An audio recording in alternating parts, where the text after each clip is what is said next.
Hey guys, welcome back to this week's episode of Weekly Hardware Recap. Today, this is released on a Monday, and it's supposed to be released on Sunday.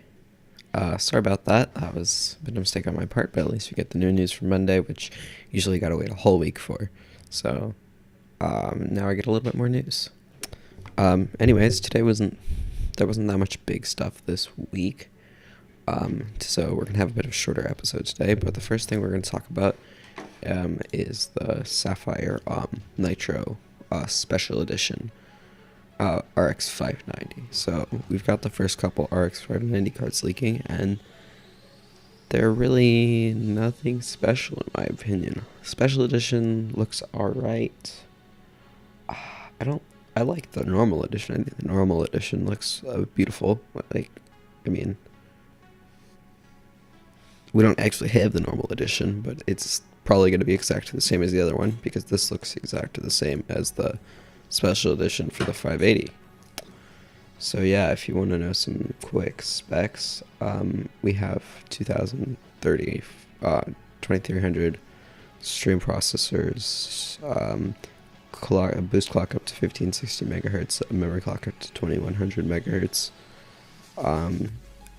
8 gigs of memory, 2 fans, looks like a 8+6 powered connectors, and 2 heat pipes, and with some metal fins attached to that.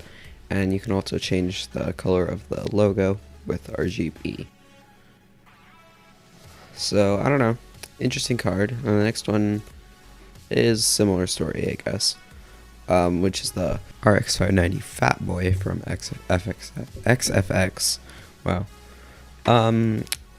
So yeah, this is about almost 3 slots. It looks like cooler, and has the same sort of design as their RX 580 GTS. So another 8+6 power connectors.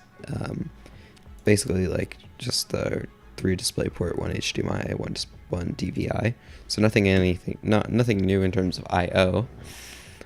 You don't have any pricing, but it has a 1600 megahertz boost clock. And yeah, so there's nothing else much about this card. I mean, again, none of these cards actually look new. So yeah, let's move on to the next thing, which is a case from Asus. So this case is the Tough Gaming GT 501. It looks alright. It is only black, which I like. I like that I don't have the yellow, even though all the Tough products have yellow. And if you're buying this case, you're buying Tough products. The thing that I don't like about these kind of cases, like that are basically just, they're not from case manufacturers. They're from like Motherboard and, you know, like the MSI. The MSI made a few cases if you didn't know. Gigabyte has a few cases if you didn't know, and Asus now has a couple cases if you didn't know. I think the styles are really outlandish, and you know, they fit with the theme, but they're not that great looking. And unless you will really need like an Asus theme system, then I wouldn't buy it, because the quality usually should be mediocre. The design is usually just going to be mediocre, because they don't design cases. They're designing this for the people who love their brand and are the fanboys. So they will buy it no matter if it's good or not. They're not looking to sell it to everyone, although I'm sure not everyone who buys it is going to be a fanboy, of course. But yeah, so you can fit 3 120mm fans in the front and the top. So I don't know about radiator support. You probably fit one 360mm right in the front or the top. I don't know about both. It's probably pretty tight, but yeah, I've got a couple SSD bays. Got a big power button and some handles. Don't like the power button, and it also doesn't have any USB-C. So I don't know. It's alright. It's made out of steel, so not aluminum, but it's fine. It's not like we're expecting aluminum. So yeah, it's got some cotton handles, and I don't know. It's an alright case. So now we also have some liquid cooling gear from Corsair, if you haven't heard about that. It's been interesting for a while. And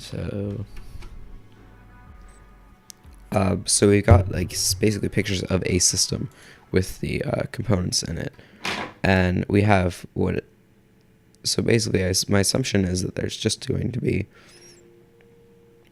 a CPU block, GPU block, and a reservoir. So, well, at least that's all we can see. So the CPU block, we don't see much of the inside, but it's basically like a bunch of thick, sort of like silver pieces, and then some plexi in the middle of that with some LEDs. I don't love that, like, sort of like it's like gray metal. Like, it looks kind of cheap in my opinion, but I don't know. They look like alright blocks.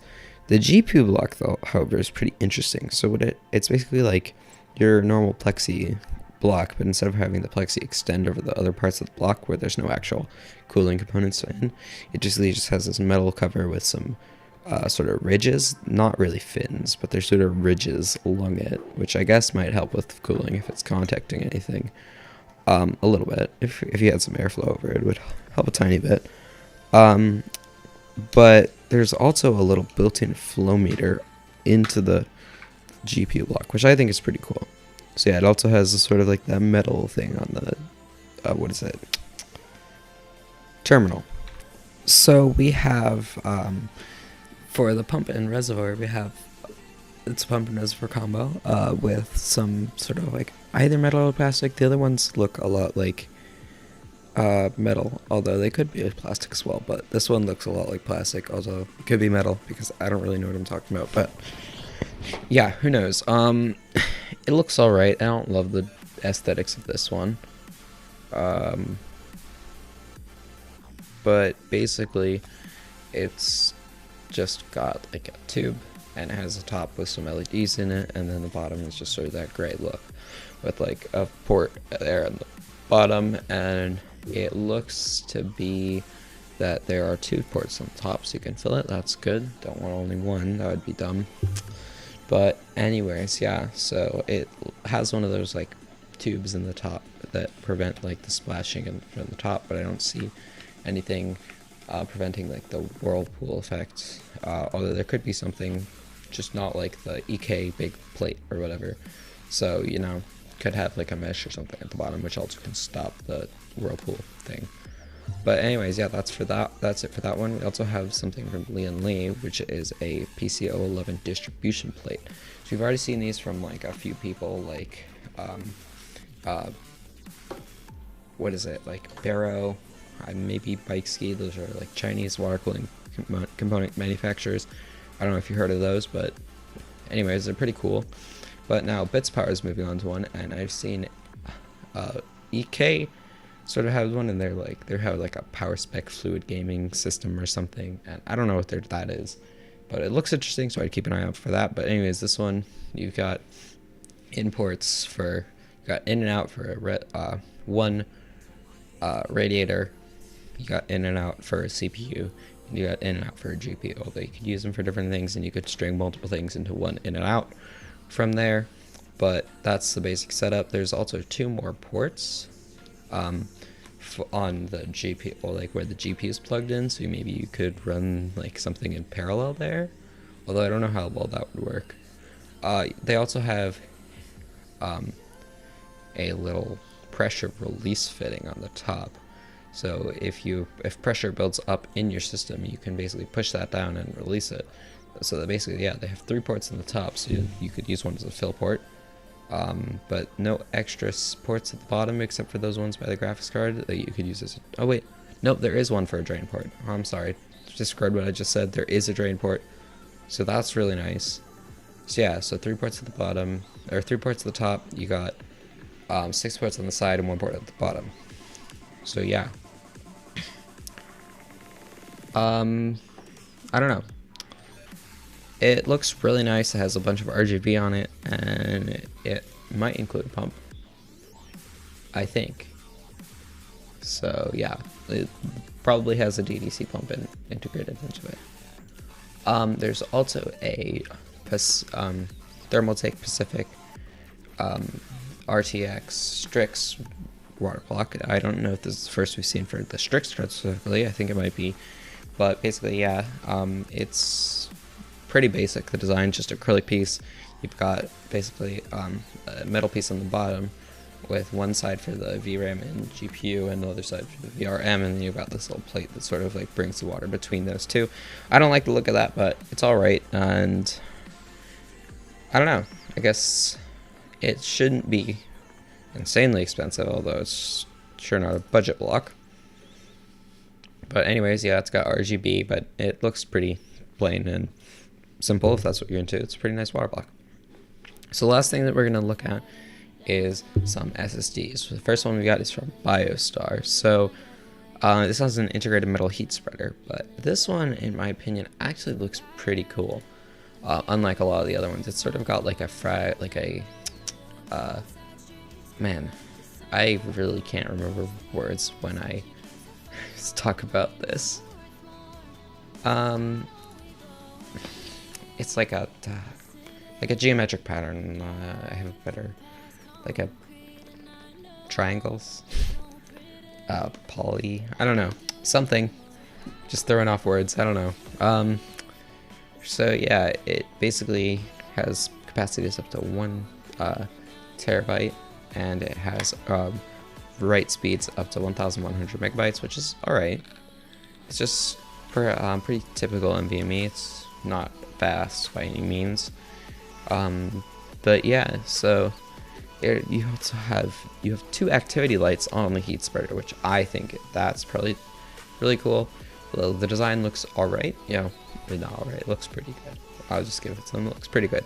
You've got a temperature light, and the temperature light seems that it can switch between basically green, yellow, and red, so cool, standard, and heat.